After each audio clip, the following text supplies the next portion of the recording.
Michael Boateng.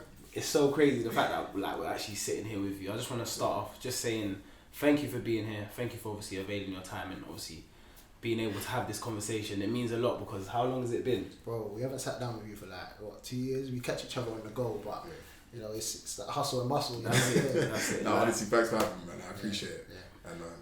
And I know you guys are busy as well. That's it. So it's nice to be here. Nice to be here. So Mike, man, I've had loads of questions. I'm sure you've had questions as well, bro. Questions. Where's his foundation? Bruv.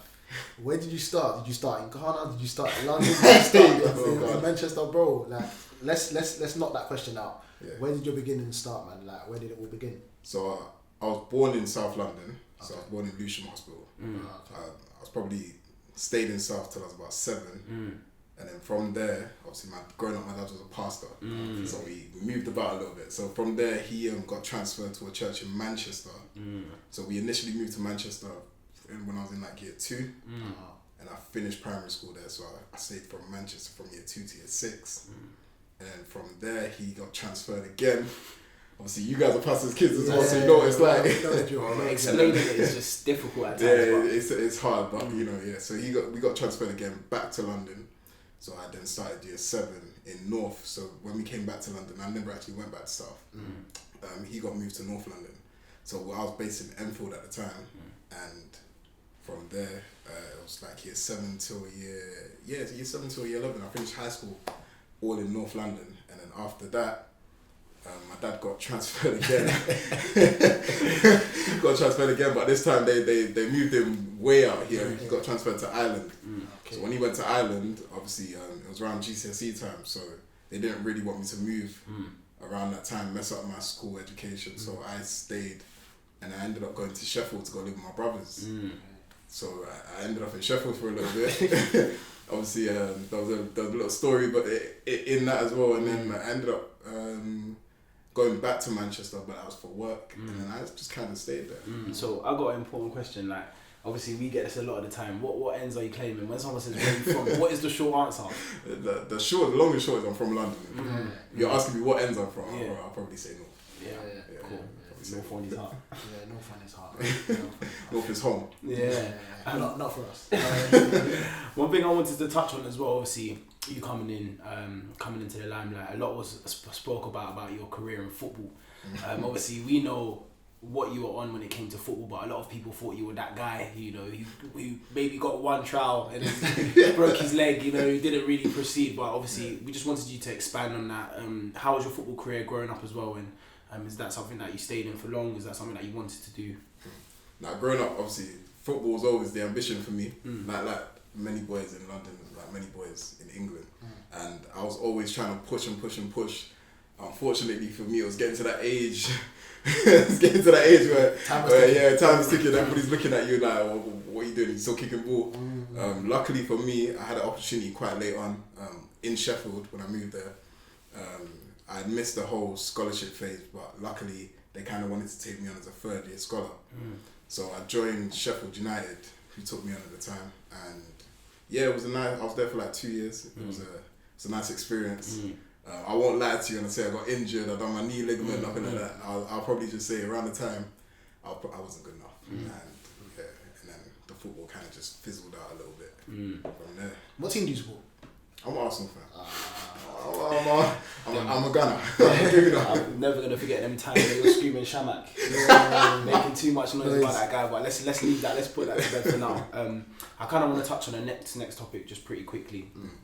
Obviously, us knowing you, and even though you're moving around a lot of the time, we'll always identify you as doing something somewhere down the line. So along the time, it was football, and then there was a little gap, and then. Quiet gap. It feels like it was a thinking period. It was a thinking period. Well, I just dropped off. Yeah, literally. And then next thing you know, I remember Ben just calling me. He was like, "Hey Ben, hey E-man, hey Michael's a Fed." Literally, when I couldn't believe it, honestly. And I remember that time very, very I remember, and it was just.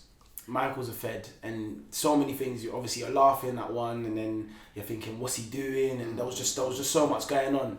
Obviously, being of a demographic of a ethnic minority, it's like we don't really have that attitude towards the feds. We don't like the feds. That's the kind of attitude that we give off, especially being so young as well.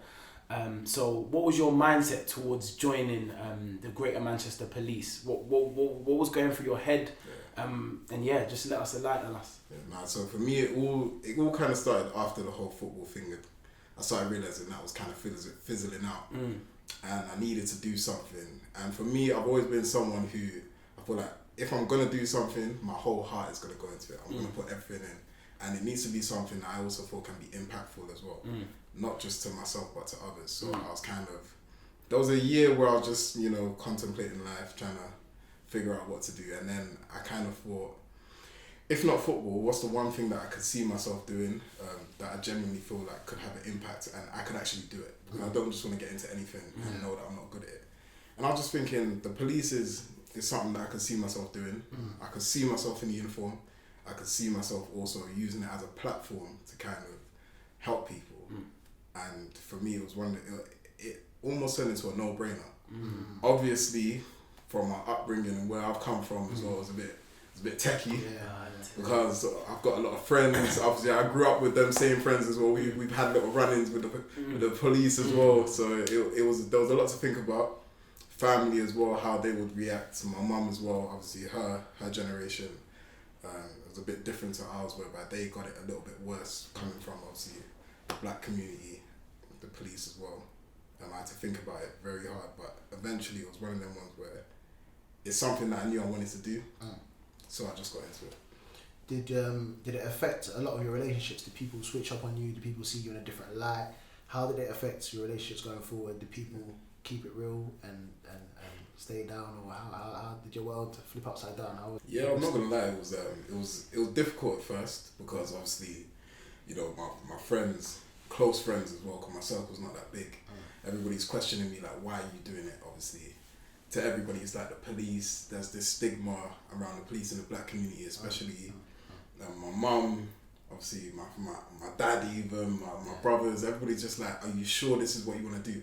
Because it's been such a contrast to what I was doing before, like football and then the police. I think more so from my family's point of view, they were just making sure that I'm doing the right thing for me.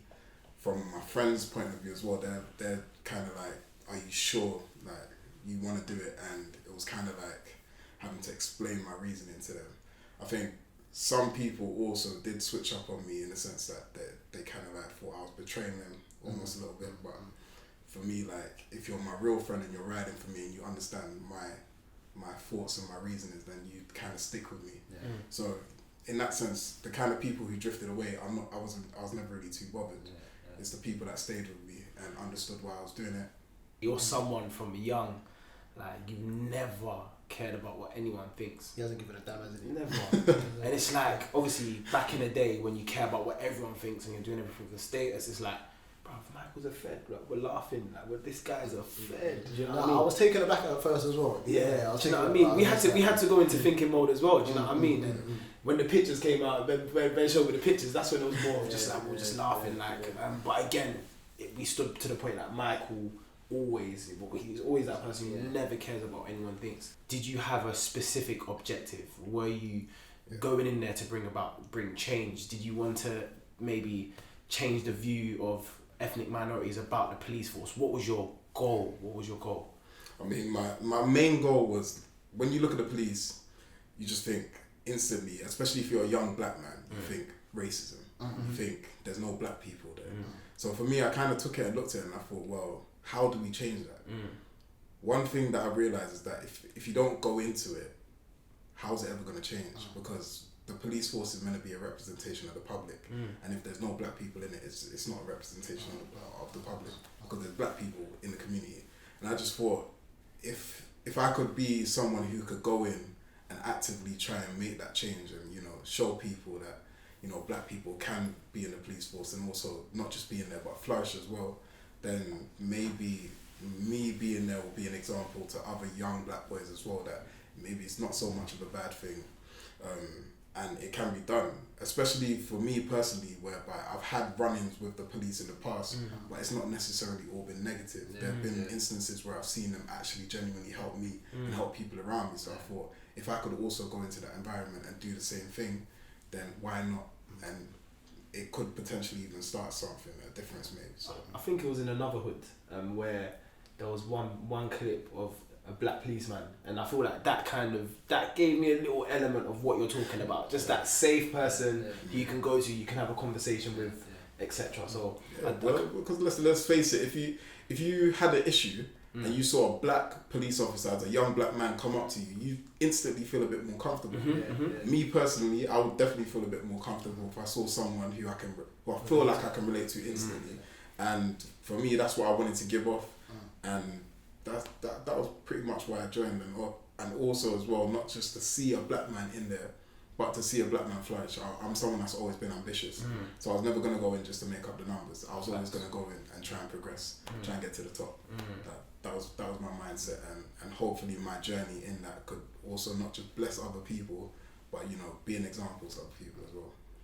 With such an ambitious goal, it was still, the covers were still flipped when the Greater Manchester Police reported that you were subject to racism during your training. Can you enlighten us a little bit about that? How bad was it? So yeah, that incident did happen.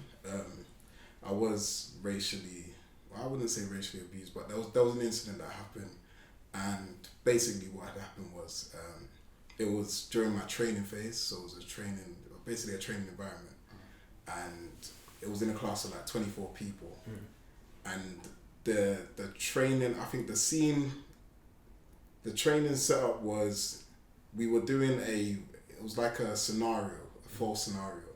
So the training exercise was, there was meant to be two officers and people in a car, and the exercise we were to stop the people in the car for a moving traffic offence. So myself, I was the supporting officer in that exercise, and one of my colleagues was the leading officer.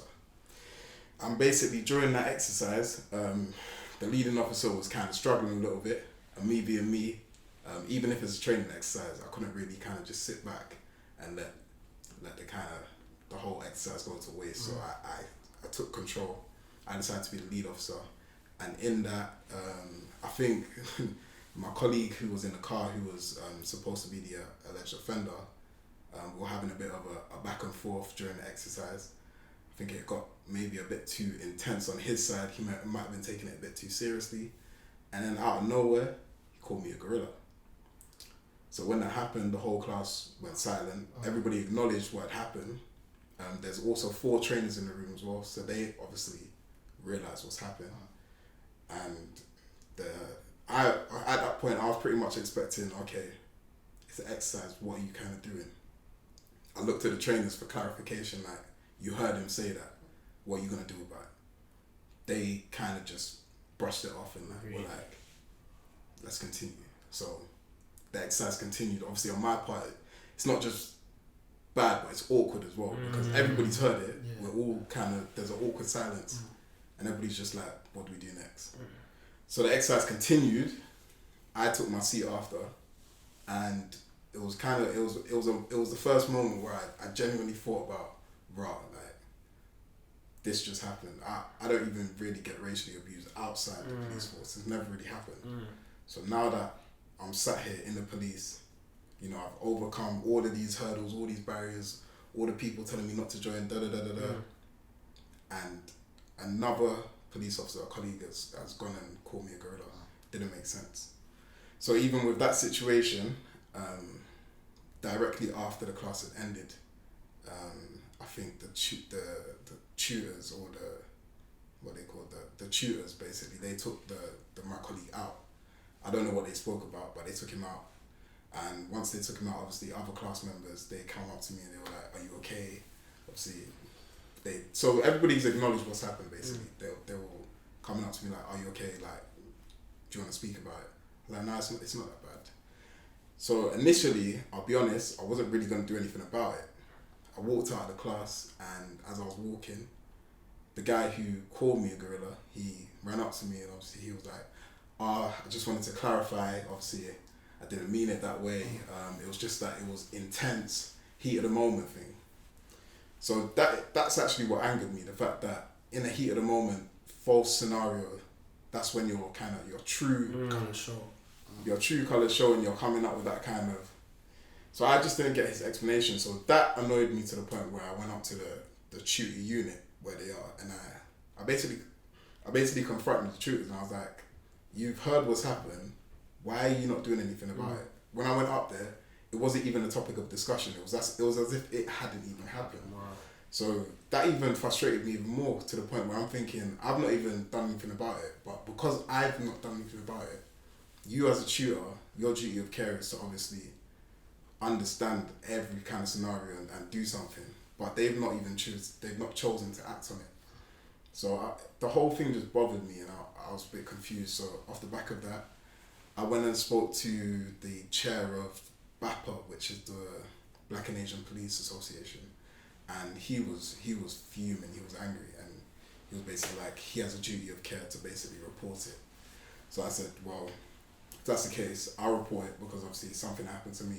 And from there, it was investigated, and that officer, he didn't lose his job, but he was moved to a different intake, and then subsequently he was moved to a different station. So when we finally came out of our training phase, he was actually meant to come to the same station as me, rather than that they ended up moving into a different station. So yeah. Honestly, like, it might sound silly me asking this, but how did it make you feel, and how was moving forward even an option for me, in myself? I know you're strong-minded, you've got again, you're ambitious, and your goal was to be able to reach the top, but being so early into your process and hearing what someone calling you a gorilla, how did that make you feel at the time, and how was it moving forward? Did you ever suspect that it could be worse as well as you go up? Or, you know, funny enough, that wasn't even the first real thing that happened to me that kind of made me think, am I actually doing the right thing, and is this task bigger than me, basically? So why I say that is because when I first joined, I'd say probably the second day, again in the class environment, because during the tutor phase we were literally just all in classes. So whilst we were in classes, everybody was introducing themselves, tell a bit about your background, what you do. And it came to me, and they asked me obviously what I used to do. I said I'm a footballer. So the next day came, and I was being called up into the sergeant's office. So I'm thinking, right, day 2, why am I being called up into the sergeant's office? And they called me up and they said, we heard you used to be a footballer. Just done a bit of research. They Googled my name, and they typed in Michael Boateng. And when they typed in Michael Boateng, a footballer who had the same name as me, ironically had played for similar teams as me as well. He had been arrested for match fixing. Wow. So they instantly assumed that was me. Obviously at that moment I'm thinking, surely not, because I've been vetted for the job. Do you know what I mean? Like, it's not any process to get into the police. It's extensive. So I've been vetted, I've come through all of that, and I'm in the police now. But somehow, because you've Googled my name and you find a footballer who's been arrested with the same name, you think it's me. So I basically said to the sergeant, I was like, that's clearly not me. I joked off, I was like, that's clearly not me, because I've been vetted. So they pulled a picture of Michael Boateng and they put it on the screen. And he looked at the screen and looked at me and he said, I think that's you. So at that point, that's when I know, okay, it's not joke anymore. This guy's being serious. So he called another sergeant into the room just to clarify if what he was saying was correct. So I was like, right, is this really happening? So they had a picture of Michael Boateng, who they thought was me, on the screen. He called another sergeant in the room to come and clarify. And at that point, I'm thinking, wow, I'm really actually being compared to a random black guy. So I said it as a passing joke. I was like, oh, is that just because we're black? And he had, at that point, the sergeant had a serious look on his face, like, I genuinely think that looks like you. So he asked me to bring in my passport the next day to verify that that's me. That's not me, sorry. So obviously, being new in the police, day 2, a bit naive as well to the whole thing. I just thought, I know something's not right here, but at the same time as well, I don't really want to ruffle any feathers. So I went home. I was angry, but I didn't want to kind of show anybody that I was angry, because you have to understand as well, around that time, I've already gone through so much to prove to people that the police isn't what you think. It's not what it looks like. And I didn't want to all of a sudden just instantly prove everyone wrong. So I didn't say nothing, but, you know, a mother's intuition, she came and spoke to me. She knew something wasn't right. So she just basically asked me what's wrong, and I told her what had happened, and she was fuming. She said, you have to do something about it. So I spoke to the chair of BAPA, and I explained to him what had happened, and he basically said that obviously that can't happen, that's wrong, because like you said rightfully, you've been vetted for the job. That's clearly not you. And what made matters worse is that the Michael Boateng who they thought was me, not only does he not look like me, I mean, I'm not just saying that, he doesn't look like me. He was also in prison at the time. So nothing made sense. But anyway, the next day, I brought in my passport, I gave it to them, they verified it wasn't me. I put in an official complaint, and then that got investigated as well. The officers involved, they ended up getting moved from their roles. If I'm completely honest, I don't feel like that was a fair kind of... I don't think justice was done in that sense with regards to what had happened, because I feel like in a sense I wasn't only humiliated, because that's what it was. That was basically humiliation for me, because you stood me next to a screen as if I'm some kind of circus monkey, basically, and you've compared me to another black guy just off face value, and you said that that's me. And all that's happened is you've been moved from your post from one place to another. And I was basically kind of told to get on with it. So going forward to the whole gorilla incident now it's like two things that have happened, which is like, it's making me think, is this task too big for me? Is it something that I can actually deal with? Luckily for me, I am quite strong-minded as well, so it wasn't a case of, right, this has happened, I'm done. I was thinking, right, this is a serious issue now, so we really got to crack down, and I got to find the people that can help me, because this is something that isn't going to blow over now. It's going to continue, and it did kind of continue as time went on. Just out of curiosity, how many other ethnic minorities were in, let's say for example, your unit room, or how many do you encounter? How many police other? So we were brought in on a scheme, which was basically a positive action. It was called.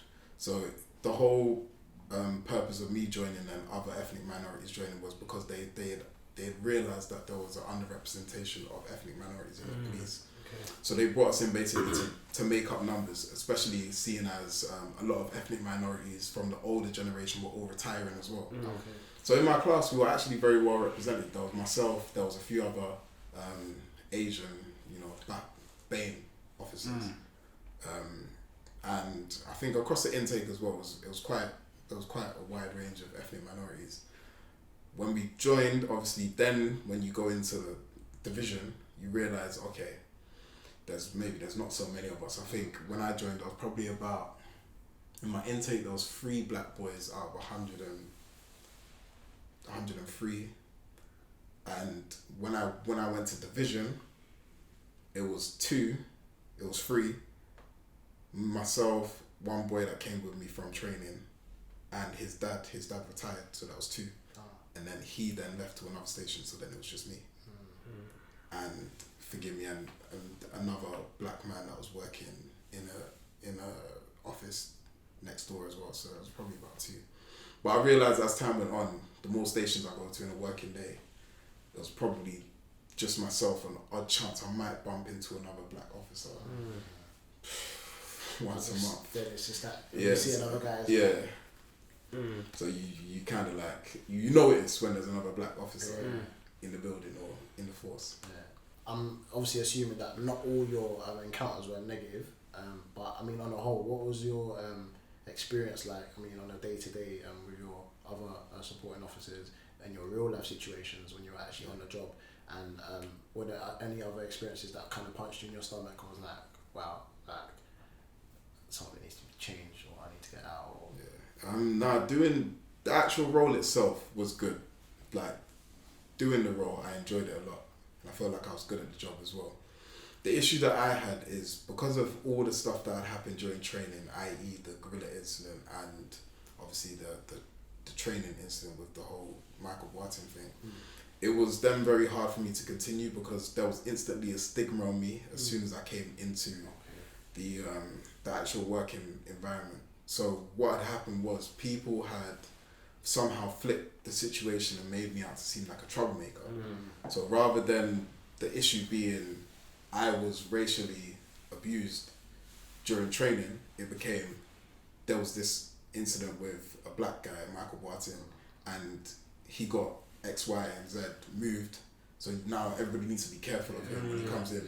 So as soon as I came into division, even though I was enjoying the role, it was interacting with people and actually getting along with colleagues that was the main issue, because I'm somebody, if you have an issue with me and you don't speak to me about it, I'm not going to approach you as well. I'm just going to get on with my stuff. And I feel like that really irritated people, the fact that I was just cracking on and they were really frustrated with it, basically. They didn't get why I was so keen to just crack on. Meanwhile, they know that there's a big grey area. There's a big area that's not been addressed. So it was tough because obviously you want to feel comfortable when you're working as well, especially in that environment. But, you know, I just kind of had to deal with it, basically. So it wasn't easy. There's also a lot of other things that came into play, like the officers who the incident happened with. Obviously, they obviously have friends who have been in the police for a long time. It's very technical. There's obviously a lot of links, a lot of connections. So clearly, somewhere along the line, feathers have been ruffled higher up, and it kind of trickled down, and I was feeling the effect of it. So at one point, there was a lot of pressure. I'm not gonna lie, like I felt it. You could see it in the way people were interacting with me, the way people were treating me, but I just had to deal with it and get on. Did you ever witness any, let's say, racial undertones of colleagues that you're working with being practiced on the general public? Did you manage to witness any of that, or was let's say your roles that you're carrying out pretty much to the authority, like along the guidelines, or did you? To be fair, I'll be honest, I didn't really witness any racial undertone with colleagues. There was a couple occasions, like a couple incidents that we've gone to where some colleagues' behaviour was questionable, but not to the point where you could categorically say it was racism. It was more so cultural differences. So I was like, maybe I wouldn't deal with it that way. But, you know, you can never really categorically say this is racist, this is not. But there was definitely that kind of lack of understanding from some colleagues of how to deal with certain ethnic groups. Like, you could clearly see it, but I wouldn't necessarily say it was racism. I'd say it was more lack of education, if anything. So you had a big goal going in. You wanted to make sure that people of ethnic minorities could relate to you when they see you in your uniform. Would you say that you achieved that goal? And how was your relationship with the public when you were going out?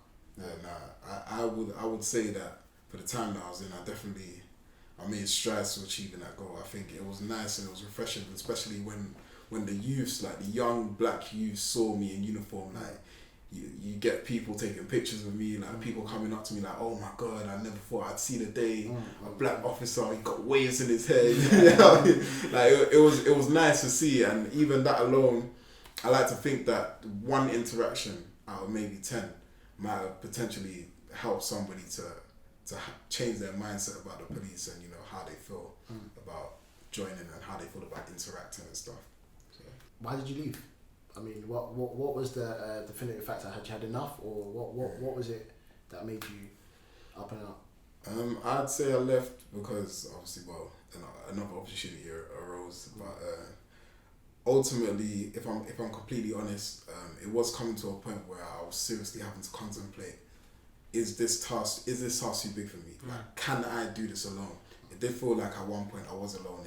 I'll be honest, and it just felt like, have I really got what it takes to kind of go to where I want to be in the police and feel like I'm still making that difference?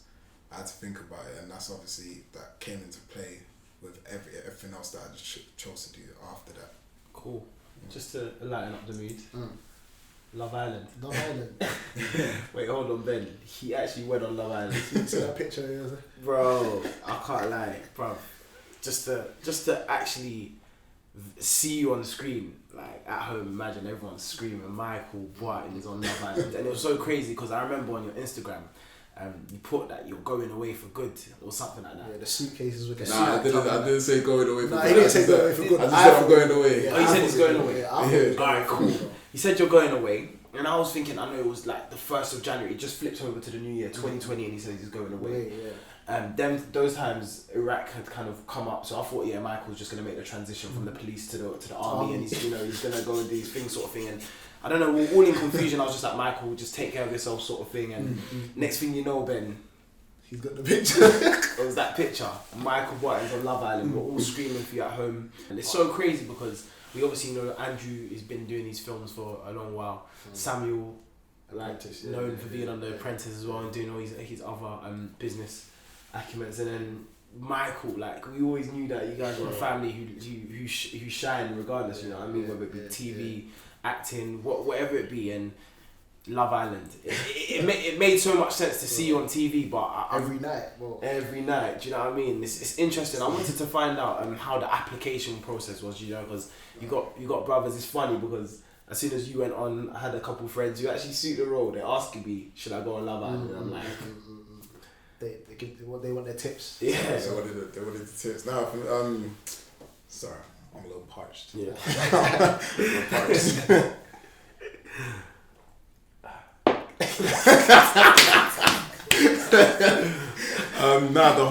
The role, how it came about, and the application process. So obviously, people have recommended it. Like, I think you should do it. I think you'd be good for it. Like, I think just from my character and how I am as a person, I can be very jokey as well, very charismatic. I feel like I've been like that. So when the process came along, I applied. So I sent an application. One of my friends was already in the process as well. Okay. So she basically said, I think you'd be good for it. Like, you should apply as well. So she sent me the application. She decided to go on to do something else. So she's like, it's not really for me, but I think you should do it. So she sent me the application. I filled it out, sent it off, thinking nothing's gonna come about it. Do you know what I mean? It's like, it's Love Island. They're looking for models. They're looking for models, and like not even thousands, but hundreds of thousands of people apply. So I was thinking, nah, surely not. After that, they called me the next day. So I'm thinking, right, this is mad. And a girl on the phone, she was like, yeah, we saw your application and we saw your pictures. There's someone that we could be interested in potentially. So I got invited in for a face-to-face interview. Wow. That was a 10-minute audition whereby you're in a room with a group of other applicants as well. And the beautiful thing for me was in that audition, they told us that we were the 1% of applicants who they were really extremely interested in. So already I'm thinking, wow, look at God, their grace. So I was just happy to be in that environment because I know how many people apply for this show. And I'm thinking, nah, this is crazy. So after my audition, again, now this is something where there's grace, and then there's a higher grace. This one is a higher grace for me because I finished my audition, and the lady that auditioned me, her name's Katie. She basically was like, yeah, we just want you to kind of hang fire 2 secs.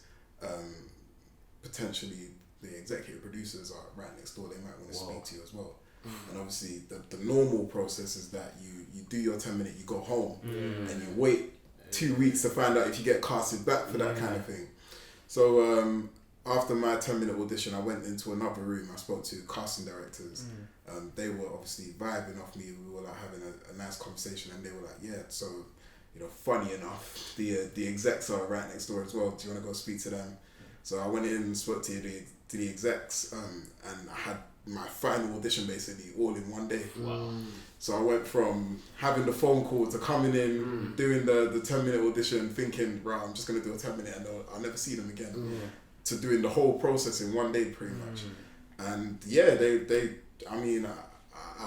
I guess they saw they were feeling the kid. They saw something in me that I think it was more so that they saw that I was like vibrant and energetic and charismatic, and they seemed to enjoy that. So they ended up calling me back, and lo and behold, I'm in South Africa. What's South Africa like? It's a nice place. I can't lie. It's very nice. It made me. It was a bittersweet moment because I'm African, obviously, Ghanaian, but I haven't really been back for a minute. So I've not been back for a while. So going back to Africa and being just there with your people and just seeing the energy and you know that vibe, it was nice. It was nice. Would you recommend a vacation there? Of course, vacation, whichever one you want. It's crazy. Like from the first episode, watching the first episode, just jumping up and down, watching you on TV. Second episode comes, third episode comes, and it's like, wow, Michael, all the way to the end, watching everything and just taking in the fact that you carried the show. You carried the show, and regardless if you hate Michael, if you love Michael, that's one thing that everyone can give a testament to. You carried Love Island from A to Z, and it's not easy. And I wanted to ask you, did it feel like you were carrying the show when you were on it, or is that something that we saw as we're watching Love Island, or maybe you can see now when you're taking a step back and watching the episode? I'll be honest, we didn't feel none of that. I even now, to be honest, I don't feel like I carried the show. I feel like everybody played their part because I couldn't have done what I did without other people doing what they did. And everybody in the villa was genuinely friends as well. Like, we were all close. So it was one of them ones where we were all just kind of bouncing off each other and just living our lives. See, we got no communication with the outside world. We got nothing to entertain ourselves with apart from just waffling all day long. So that's all we had. We just had to talk. I mean, it's funny that you mentioned that. You said that everyone was all close and everyone was all bubbly and vibing in the villa. But obviously, watching the TV, it seems completely different, bro. Like, I don't know if that's down to the editing. But have you managed to watch a couple of the episodes back? And there were a couple instances where people were kind of talking behind your back. Get your Shaughna's nominating you as a game player, and just a little bickering here and there. Like, did you watch that back, and how do you feel about it? Yeah, you're right. Obviously, in the villa, I never really saw any of that. But now, having come out, I have watched it back, and obviously, I have seen certain people, talk about me behind my back.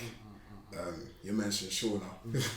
Yeah, obviously at the time I thought me and Shaughna had a very close relationship.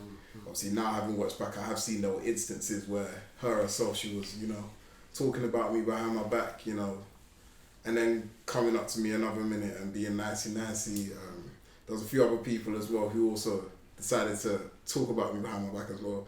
It's weird to see, but that's always going to be people, innit? Not everybody's the same. I chose personally to be in the villa and just be open and honest with everyone.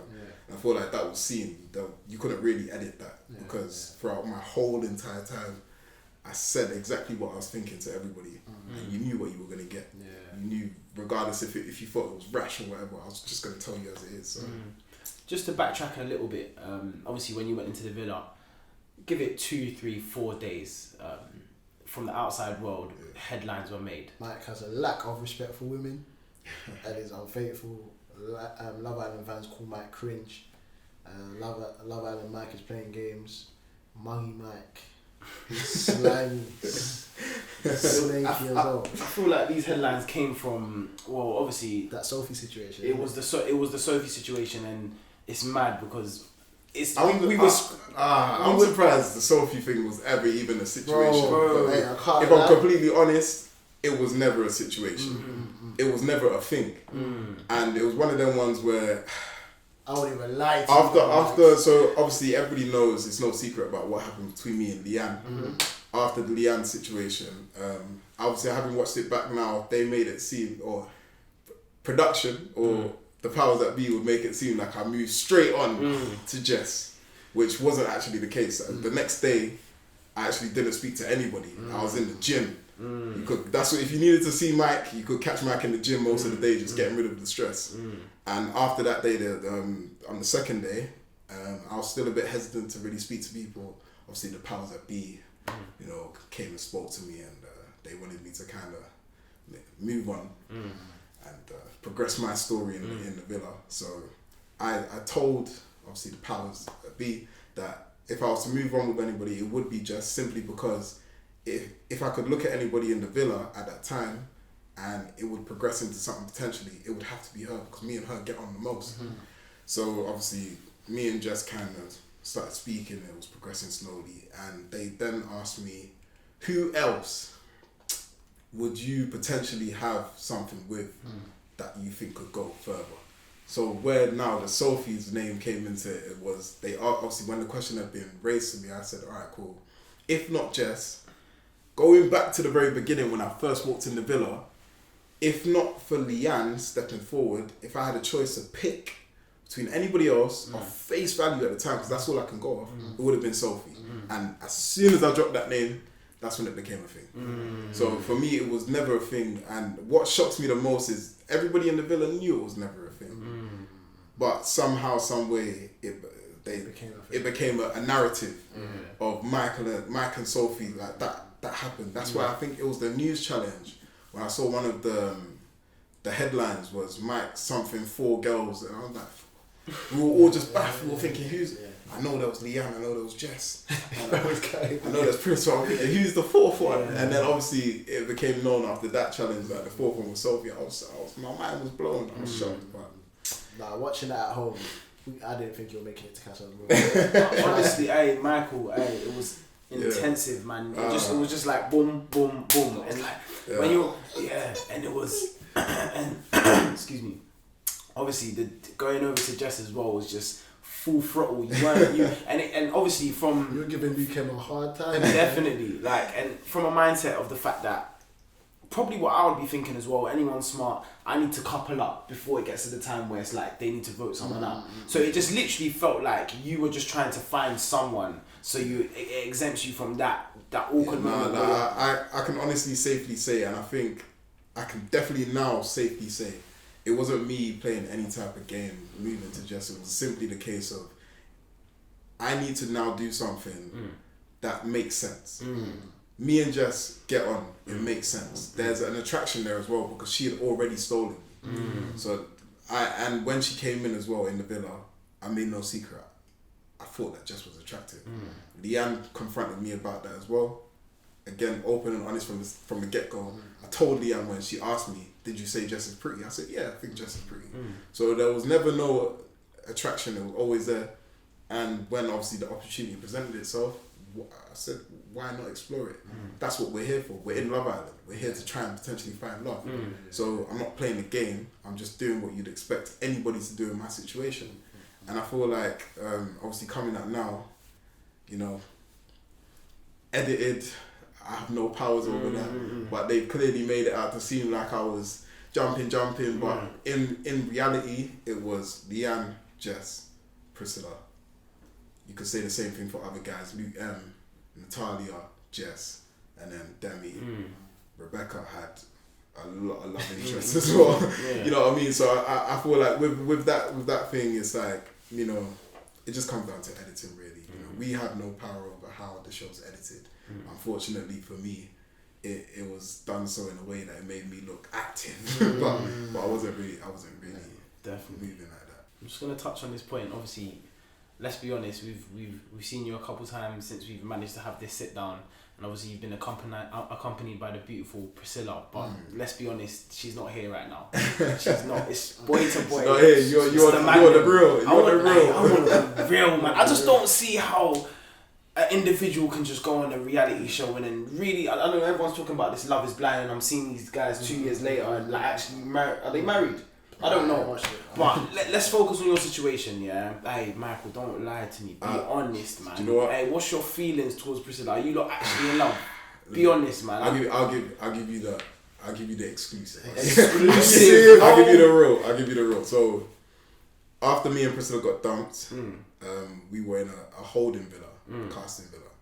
So the night that we got dumped, we were sat in the bedroom. And she ran the bathtub, so we both went in and we sat in the bathtub and we're just talking. And she basically, or I basically just said, listen, I'm not gonna lie to you.